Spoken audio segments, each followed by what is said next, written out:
Então, pessoal, nós vamos resolver aqui agora a última questão da OBA 2023, né, a questão número 10. A exploração de Marte é uma das áreas mais ativas da pesquisa espacial, com cerca de 50 missões já realizadas e ou planejadas não tripuladas ao planeta vermelho, e até há planos para levar humanos para lá em um futuro próximo. Nesse momento, há 2 jipes robôs deslocando-se na superfície marciana, Curiosity e o Perseverance, um pequeno helicóptero Ingenuity e 7 satélites orbitando o planeta vermelho. Chegar a Marte é um desafio extraordinário, razão pela qual metade das missões para lá enviadas falharam. Imagine você arremessar uma espaçonave do tamanho de um carro em direção a um ponto do espaço onde Marte estará daqui a alguns meses. Para tanto, são utilizados foguetes que possuem 60 metros de altura e 531 mil quilos de massa. Isso mesmo, para arremessar uma espaçonave de 1000 quilos em direção a Marte, são necessários 480 mil quilos de propelente, combustível mais oxidante, que são consumidos em apenas 20 minutos. Durante quase toda a trajetória rumo a Marte, o gigantesco foguete já não mais existe. Pequenos motores foguetes da espaçonave são utilizados apenas para correção de trajetória e para a martissagem, isso é, o pouso em Marte. Durante esta fase de voo não propulsado, a espaçonave fica sob a influência quase exclusiva do campo gravitacional do Sol. Muito antes que os grandes foguetes pudessem ser desenvolvidos, o cientista alemão Walter Hohmann propôs em 1925 uma trajetória de transferência orbital que envolvia o menor consumo de propelente, desde então conhecida como órbita de transferência de Hohmann. Nessa trajetória, ver a figura, o periélio da órbita de transferência encontra-se na órbita da Terra, que corresponde ao ponto A, enquanto o afélio se encontra na órbita de Marte, no ponto B. A figura a qual a questão se refere está colocada aqui embaixo, ok? Então, aqui no ponto A está a órbita da Terra, aqui no ponto B está a órbita de Marte. A órbita de transferência é essa linha escura mais destacada na figura. Para as questões abaixo, considere que as órbitas da Terra e de Marte são circulares e coplanares. Item A. Sabendo que o semi-eixo maior da órbita elíptica ao redor do Sol corresponde a metade da distância entre o periélio e o afélio, calcule o valor do semi-eixo maior da órbita de transferência. Considere que a distância da Terra ao Sol seja uma unidade astronômica e que a distância entre Marte e o Sol seja de 1,5 unidade astronômica. Apresente o resultado em unidade astronômica. B. Em 1619, o alemão Johannes Kepler propôs a terceira lei de Kepler, que diz que o quadrado do período de uma órbita dividido pelo cubo do semi-eixo maior dessa órbita é constante para todos os corpos que orbitam um mesmo corpo central. Por exemplo, sendo T o período e S o semi-eixo maior da órbita de transferência, tem-se que T2 sobre S cubo é igual a TT quadrado sobre RT cubo, onde TT é o período de órbita da Terra, ou seja, 12 meses, e RT é a distância da Terra ao Sol, ou seja, uma unidade astronômica. Sendo assim, calcule o tempo para uma espaçonave viajar do ponto A até o ponto B da órbita de transferência em meses. Lembre-se de que apenas metade da elipse é percorrida, e por isso, esse tempo corresponde a metade do período da órbita de transferência. Considere raiz de 1,5 como 1,22 e raiz de 1,25 como sendo 1,12. Uma questão bem grande, né? Um enunciado muito grande. Vamos resolver. O item A. Para resolver o item A da questão, que pede para calcular qual é o semi-eixo maior da órbita de transferência, a gente precisa conhecer o conceito de semi-eixo maior. O que é o semi-eixo maior? Então a ideia fundamental é o seguinte: aqui do lado a gente tem a figura de uma elipse, onde aqui nós temos o semi-eixo maior da elipse destacado, e aqui nós temos o semi-eixo menor. Então isso aqui corresponde ao semi-eixo maior da nossa elipse. Reparem que, de acordo com a figura da questão, a gente pode perceber aqui que existe entre os pontos A e B a distância que é citada no item A. Que distância é essa? A distância entre o periélio e o afélio. O que vem a ser periélio e afélio? Quando um corpo orbita outro e essa órbita é uma elipse, o corpo que é orbitado, normalmente, ele se encontra em um dos focos da elipse. O foco de uma elipse não é localizado no seu centro. Consequentemente, a gente tem que uma das extremidades da elipse está mais próxima do corpo que é orbitado, e a outra extremidade da elipse, a extremidade oposta, está a uma distância maior do corpo que é orbitado. Essa distância menor, nós temos associada a ela um ponto que corresponde ao ponto mais próximo do corpo orbitado. Esse ponto mais próximo, nós damos a ele o nome de periélio. No lado oposto, quer dizer, aquele ponto que se encontra a uma distância maior do corpo orbitado, este ponto mais afastado, nós damos a ele o nome de afélio. Então reparem que a distância do periélio ao afélio corresponde a 2 vezes o tamanho do semi-eixo maior da elipse. Então nós vamos escrever isso aqui, tá? A distância do afélio ao periélio corresponde a 2 vezes o semi-eixo maior.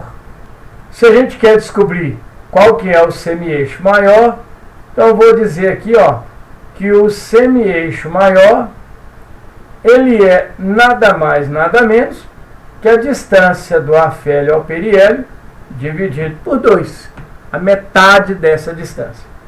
Bom, se a gente vier na figura da questão, a gente percebe que o Sol, ele está localizado aqui. Ele é o corpo orbitado. Note que o ponto A está mais perto do Sol. Portanto, esse ponto A é o nosso periélio. E o ponto B, que está mais afastado do Sol, é, portanto, o afélio.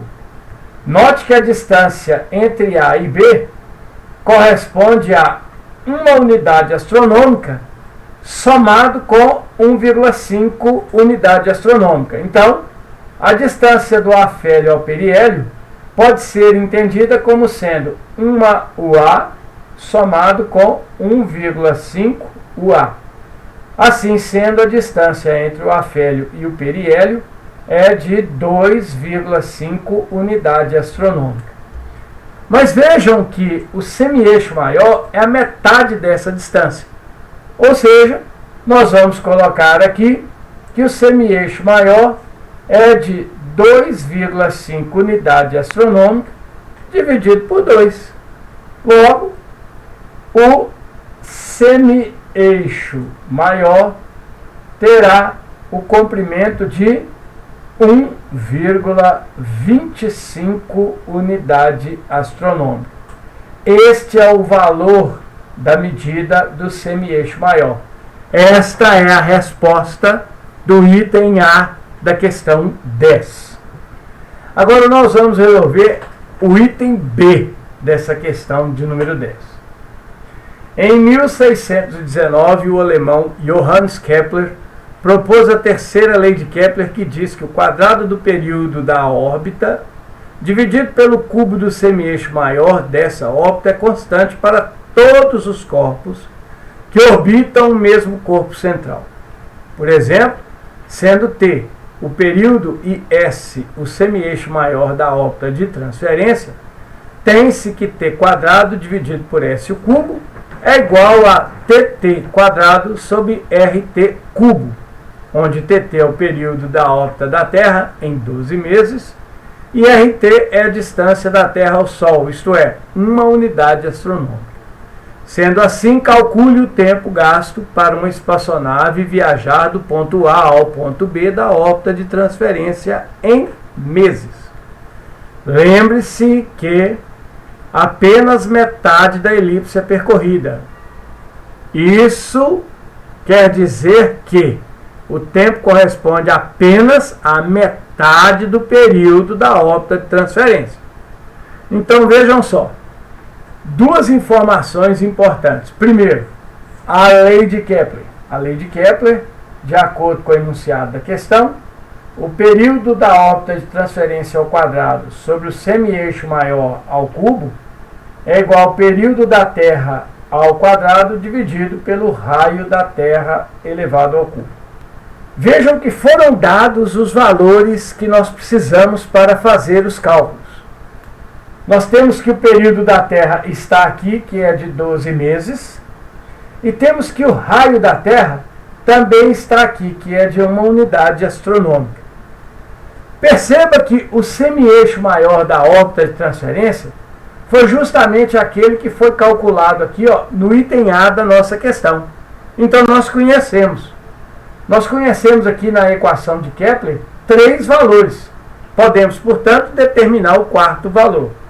Assim sendo, nós podemos escrever que o período da órbita de transferência ao quadrado, dividido pelo semi-eixo, isto é, 1,25 unidade astronômica elevado ao cubo, isso tem que ser igual ao período da Terra ao quadrado, que o exercício deu, 12 meses ao quadrado, dividido pelo raio da Terra ao cubo, que é de uma unidade astronômica. Não coloquei as unidades de medida para não complicar demasiadamente os cálculos. Então, se a gente resolver isso aqui, como nós temos que descobrir o período da órbita de transferência, basta isolar esse t ao quadrado, ou seja, nós teremos aqui que o t ao quadrado será dado por 12 elevado ao quadrado. Quem está dividindo passa para o outro lado, multiplicando. Então nós vamos ter aqui 1,25 elevado ao cubo, estou tirando fora os parênteses, tudo isso dividido por 1 elevado ao cubo. Antes de continuar, vale lembrar que 1 elevado ao cubo é 1 mesmo, porque 1 vezes 1 é 1, vezes 1 de novo é 1. Nós temos aqui que o nosso cálculo se reduz basicamente a T2 é igual a 12 ao quadrado, que multiplica 1,25 ao cubo. Agora eu vou fazer aqui uma pequena molecagem, o que nós chamamos de golpe de João sem braço. 1,25 elevado ao cubo é a mesma coisa que 1,25 ao quadrado vezes 1,25. Portanto, nós temos que o período ao quadrado é igual a 12 ao quadrado, que multiplica 1,25 ao quadrado vezes 1,25. Se tirarmos a raiz quadrada de todos os termos dos dois lados da equação, nós temos que o t será, então, a raiz quadrada de 12 ao quadrado vezes a raiz quadrada de 1,25 ao quadrado vezes a raiz quadrada de 1,25. Mas a raiz quadrada de um número ao quadrado é o próprio número. Então, o período é dado por 12. Veja que a raiz quadrada de 12 ao quadrado é o número 12. A raiz quadrada de 1,25 ao quadrado é o número 1,25. E a raiz quadrada de 1,25 a gente não sabe exatamente quanto é. Porém, a questão nos dá esse valor. Vejam que, considere que a raiz de 1,50 é 1,22, isso não serve para nada. E aqui nós temos que a raiz de 1,25 é 1,12. Então nós temos aqui, vezes, no caso, 1,12.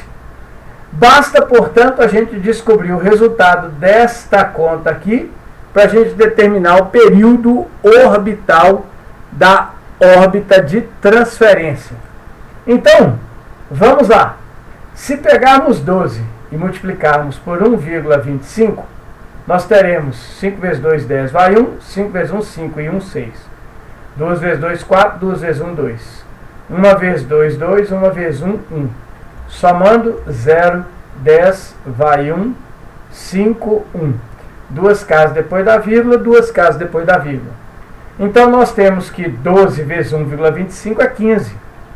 Agora nós vamos pegar o 15 e vamos multiplicar por 1,12. O resultado dessa conta será, portanto, o seguinte. 2 vezes 5, 10, vai 1. 2 vezes 1, 2. E 1, 3. 1 vezes 5 é 5, 1 vezes 1 é 1. 1 vezes 5 é 5, 1 vezes 1 é 1. Vai sobrar 0, 8, 6, 1. Duas casas depois da vírgula, no produto. Então, no meu resultado, também duas casas depois da vírgula.